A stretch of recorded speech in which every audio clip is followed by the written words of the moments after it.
sur France Bleu Azur et France 3 Côte d'Azur. Nous sommes avec celui qui a donc accompagné à Cannes un producteur de cinéma aujourd'hui très controversé. Bonjour Mickaël Chemloul. Bonjour Fabien. Vous étiez donc le chauffeur de Harvey Weinstein lors de ses séjours cannois. On va en parler dans quelques instants. Mais d'abord, à l'ouverture de ce procès, vous avez vu les images comme nous. Je voudrais savoir quel est votre ressenti quand vous voyez Harvey Weinstein arriver justement à son audience. Écoutez, c'est simple. J'ai le sentiment d'un apaisement, d'un soulagement, une si longue impunité. Malheureusement, enfin le moment venu, laissant faire la justice américaine, Harvey Weinstein se retrouve face à ses démons, face à ses proies, et il doit rendre des comptes des actes qu'il a commis. Votre livre s'appelle Le démon de la croisette. Je l'ai entre les mains. Vous étiez en quelque sorte dans le carrosse du porc de celui que l'on a surnommé ainsi. Mais ce livre, vous l'aviez écrit avant les révélations, il y a 2 ans ? Absolument. Mon livre, il a vu le jour en octobre 2018, mais j'ai commencé l'écriture sous forme de thérapie en 2013. Thérapie parce que vous aviez besoin d'écrire pour évacuer ce que vous aviez vécu. Voilà, parce que j'ai sombré dans une dépression nerveuse, j'ai subi un burn-out foudroyant, c'était l'hyperactivité avec un monstre pareil, et j'ai pas pu,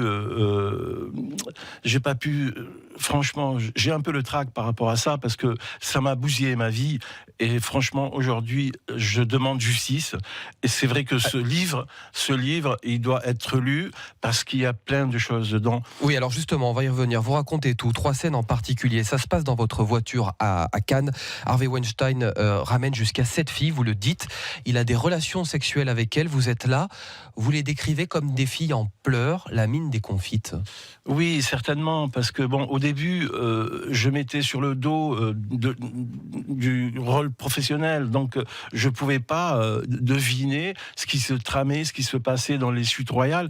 Je voyais que dans ma voiture, il se passait des séquences un peu bizarroïdes, parce que ces filles qui voulaient tant réussir dans le cinéma, et lui il abusait de son pouvoir pour les ramener vers un guet-apens et puis abuser d'elles en fait. Mais vous décrivez des scènes quand même particulièrement violentes. Il y en a une en particulier, le couple Weinstein est à une soirée de Brad Pitt à la Villa Saint-Georges à Cannes.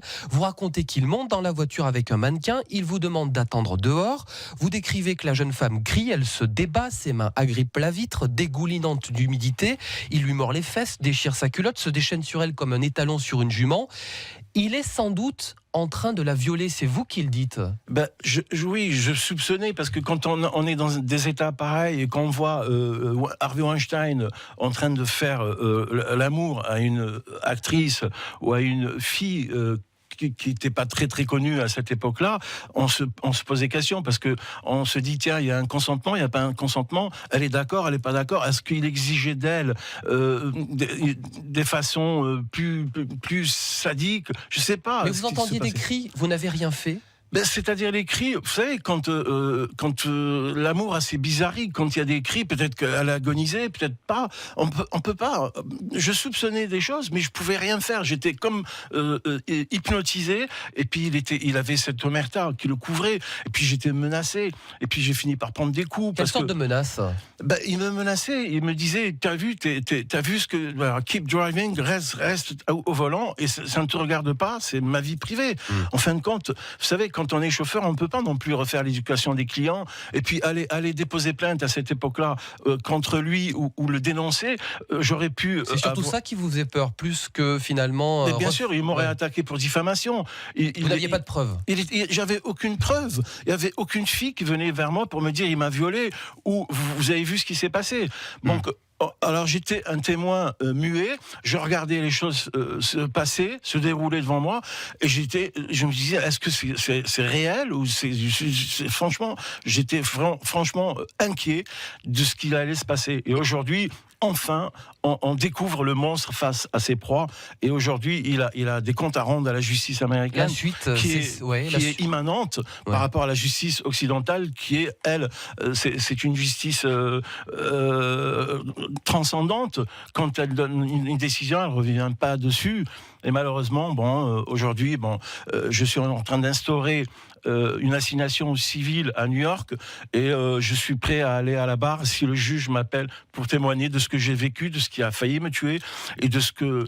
Oui, parce qu'il était violent avec vous. Absolument, il a fini par être violent avec moi parce que un soir d'été de juillet 2013, il avait rendez-vous avec 2 call girls et puis ils l'ont planté et c'est Michael qui prend la foudre et voilà, j'ai pris des coups dans la gueule en le conduisant et je me suis dit mais là maintenant stop. Michael Chemloul, la suite c'est que cette actrice, vous la reconnaissez, celle qui était dans la voiture du port comme on dit? Bien sûr, c'est une actrice française, c'est pas une actrice américaine, mais... Vous la voyez plus tard à la télé?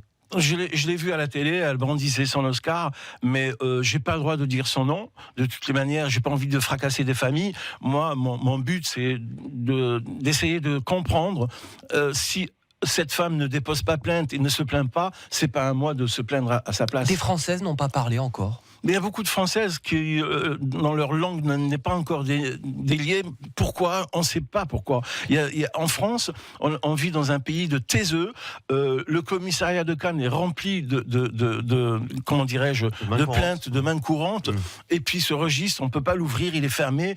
Et puis ma plainte est revenue classée sans suite. Je comprends rien. Oui, la plainte française. Et dans le monde du cinéma à Cannes, dans le festival, chaque année, vous dites qu'il y a encore des scènes comme ça continue malgré tout? Vous savez, le cinéma, le festival de Cannes, c'est la Mecque du cinéma. Donc, ça fait tellement longtemps que il y a des agissements, il y a des gens qui sont producteurs. Cinéma sans foi ni loi. Absolument, absolument, parce que je crois que ça continue à perdurer et on pourra jamais rien faire tant que on dit pas stop à tout cela et puis soulever ce couvercle de l'omerta qui les couvre. Vous serez soulagé s'il est condamné d'un mot? Absolument, oui. Il n'y a que ça qui vous soulagera? Absolument, ça me soulagera, mais tant qu'il n'est pas incarcéré, laissons faire le travail de la justice, il va rendre des comptes et il y aura un verdict d'ici là. Témoignage exceptionnel de Michael Chemloul au moment de l'ouverture du procès de votre ex-client Harvey Weinstein quand il était à Cannes dans le 7h50 de France Bleu Azur. Bonne journée à vous.